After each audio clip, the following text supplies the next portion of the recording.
তুমি বলে দাও, বলো বলো। Hello friends, welcome back to my channel Dias ব্লগের নতুন একটি ভিডিওর সাথে তোমাদের সকলকে জানাই অনেক অনেক স্বাগত আর অনেক অনেক ভালোবাসা। তোমরা সবাই কেমন আছো? আশা করি তোমরা সবাই খুব খুব ভালো আছো আর আমরাও খুব ভালো আছি। তো যেই কথা সেই কাজ। তো আগের ভিডিওতে তোমাদেরকে বলেছিলাম যে আমরা একটা জায়গা যাব, তো কোথায় যাব, কেন যাব, কিসের জন্য যাচ্ছি, তো সেটা জানতে হলে ভিডিওটা দেখতে হবে। তো এখন আমরা সকালবেলাতেই চলে এসেছি বিষ্ণুপুর স্টেশনে প্ল্যাটফর্মকে। তো এই যে প্ল্যাটফর্মে ওর বাবা ওকে নিয়ে একটু হাঁটাচ্ছিল, তো এখনও ওরা দুজনে চলে এসেছিলো। এই যে প্রিয়াঙ্কায় দিয়ে ছোটো দাদা গেটের ওই পাশটাতে দাঁড়িয়ে ছিল। তো যা ট্রেনটা ভিড় ছিল আমরা কোনো রকমে বসেছিলাম আর কি। তো যাই হোক, এইদিকে মামা ওর মানের কোলে ছিল আর এই দিকটাতে আমি বসেছিলাম, একটু ভিডিও ক্লিপ নিয়ে নিলাম।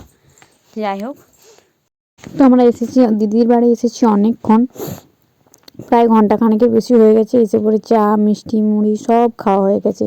তো ভাবলাম একটু দিদিদের বাড়িটা তোমাদের সাথে শেয়ার করে ফেলি। আর ওই যে তো এই যে বড় বোনপো আর ওর ভাইপো মুড়ি খাচ্ছে, আর এইদিকে দিদি শাশুড়ি মা বসে আছে, আর ওইদিকে জামাইবু একটু পরে বেরোবে। দেখো, তো দিদি বাড়ির জায়গাটা অনেকটা নিয়ে, মানে এটা উঠোন।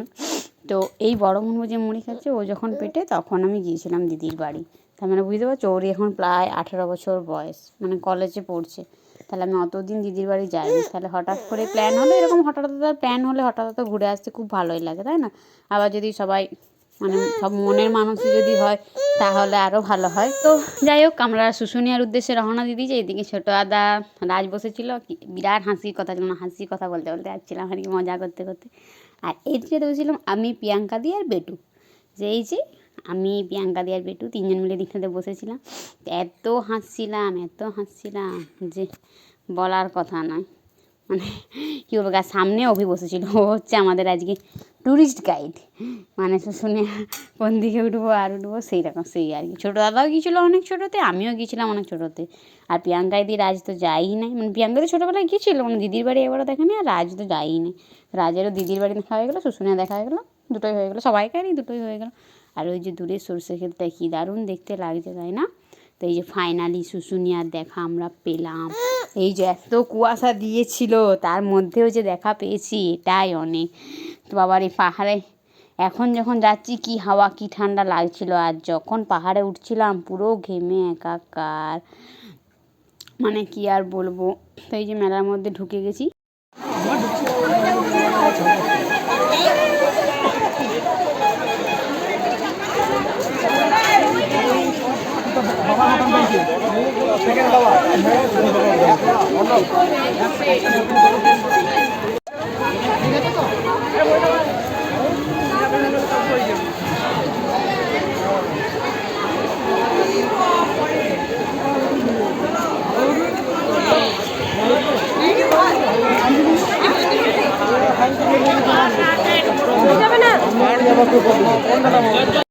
এই যে সব পাহাড়ে উঠছে, বুঝতেই পারছো কীরকম ভিড়। আমি তো বেটুকে কোলে নিয়ে উঠছিলাম, অনেকটা উঠছিলাম, সবাই তো আমার দিকেই তাকিয়েছিল যে কী করে উঠছি রে বাবা, খতরনাক পাহাড় বাবা। আমি যা হোক করে ভয়ে ভয়ে উঠেছি, আবার নেমেছি। তোমাদের দাদা ভাইও তার মাঝে 2-3 বার নিয়েছিল।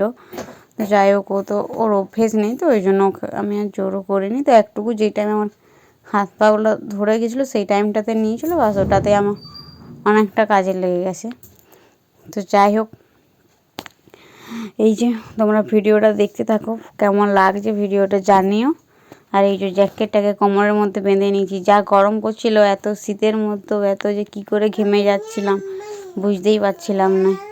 আর দেখতে পাচ্ছ দাঁড়িয়ে দাঁড়িয়ে আরে উঠতে হচ্ছে, কীরকম ভিড়টা হয়েছিল, প্রচণ্ড পরিমাণে ভিড়। সেদিনে যাওয়ার সময় ভীষণ ঠান্ডা লাগছিল, তো ভাবলাম যে ওখানে যেও ঠান্ডা লাগবে, কিন্তু লাগেনি। যাই, আর এই যে মাম্মা মামি এদিকটা একটু বসে দেখতে পেয়েছি আমার মুখের অবস্থা। আর এই যে তোমার দাদাভাই এইদিকে দাঁড়িয়েছিল, বিষ্ণু আমার কোলে চশমাটা খাচ্ছে। তো এত বদমাই গাড়িটা। ওই যে কিছুটা পাহাড় উঠে যাওয়ার পরে ওই যে ঢিল ফিল বালি যা যা বদমাইশ ওগুলো নিয়ে খেলতে লাগিয়ে দিয়েছে। তো ওগুলো নিয়ে খেলছিল, এরা এখানটাতে বসেছিল, আমি আর বৌদি আরও উপরটাতে গিয়েছিলাম একবার, মানে ফার্স্ট চূড়ায় যে মানে ওই যে নিচ থেকে যে শহরটা দেখা যায় ওইটা দেখতে দারুণ লাগে। কিন্তু এই যে তোমাদেরকে সেই ভিউটাও দেখাবো, কুয়াশার জন্য এতটা ভালো আসেনি। এই যে ফার্স্ট চূড়াটা এইখানে এই যে কুয়াশার জন্য এতটা ভালো আসছিল না, না হলে আরও ভালোভাবে দেখাতাম। তো এই যে নিচটা একটু ভিডিও ক্লিপ নিয়ে নিয়েছিলাম আর কি। তো এইখান থেকে তারপরে একটা পার্কে গিয়েছিলাম, ওইখানে একটা পার্ক আছে, পার্ক থেকে দিদির বাড়ি গেছিলাম, দিদির বাড়িতে খাওয়া দাওয়া করে একটু বসেছিলাম, চাটা তারপরে আবার খেয়েছিলাম, তারপরে বেরিয়ে গেছিলাম।